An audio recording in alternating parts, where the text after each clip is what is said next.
Welcome back, teachers and administrators, to the 2018-2019 school year. Just as in all years, we know that behavior and classroom management are important pieces of the puzzle. This year, we would like to shine a spotlight on these things so that we can create a culture of safety and awareness in Billings Public Schools. Today, we're going to hear from Robin Cormier, our behavior specialist, on trauma-informed care and how to create that safe environment in our classrooms. Today, we're going to share information with you about how trauma is currently impacting students and staff in Billings Public Schools and what we can do as educators to create a safe and caring environment for our students and staff. In Billings Public Schools, we have a behavior protocol, which is a 3-tier intervention system. Tier 1 will include 80% of the students that you work with. Tier 1 includes expectations for creating a culture of safety. Tier 2 includes 10 to 20% of your students. Interventions might include social skills groups, daily check-ins with adults in the building, and classroom behavior interventions such as behavior contracts. Tier 3 will be about 3 to 5% of your students. Tier 3 includes individualized interventions for high-risk behaviors. Often, as a result of trauma, we are seeing an increase in students experiencing anxiety, which can result in anger, oppositional defiance, OCD, outbursts, defiance, refusal, running, aggression, and additional mental health issues. These are the students we are often seeing ending up in that Tier 3 category. In the 1990s, a study called the ACEs study was performed by the Center for Disease Control and Prevention. The study was conducted to see the impact of ACEs, or better known as adverse childhood experiences, and the effect those had on the development of a child's brain.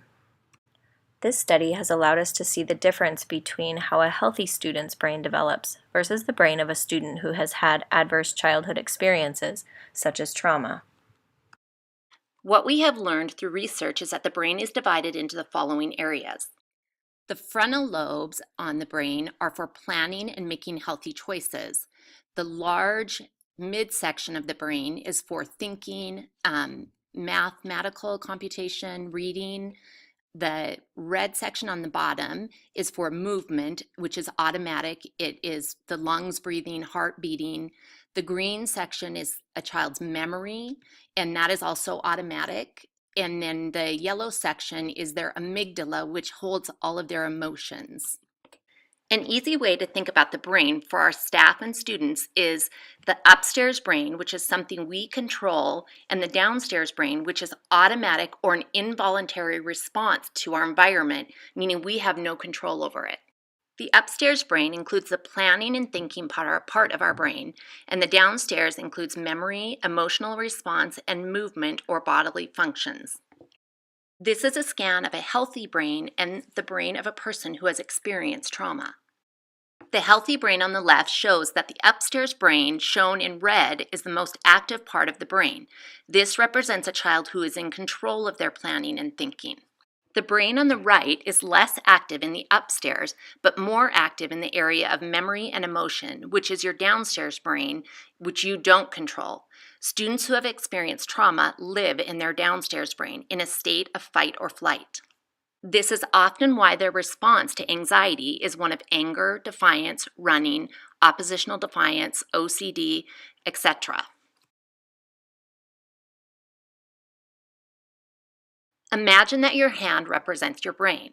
Close your fist around your thumb. Your upstairs brain is represented by the outside of your hand. This is the part of your brain that you control. The thumb inside your hand represents your amygdala, where your big emotions live. The inside of your hand represents your downstairs brain, which you don't control. When a child loses control, this is called flipping your lid. You can teach a student how their brain works so they can signal if they are about to flip their lid or to prevent them from flipping their lid. Closed fist represents a child who feels in control of their emotions. The partially open fist represents a child who is starting to lose control and at this point is trying to tell you they need an intervention, for example, a break. An open hand is a child who has lost control. These are signals that you can teach a student so that they can let you know when they need additional support in order to prevent a student from flipping their lid. The following is a list of behaviors that a student might display in order to ease the pain of a traumatic experience or to ease the pain of the memory of a traumatic experience. This is why creating a consistent, predictable set of routines and expectations district-wide is imperative for our students to feel safe at school and in the classroom. Today, we are going to work on providing you a blueprint for creating a set of school-wide and classroom expectations and routines so that all students feel safe in Billings Public Schools.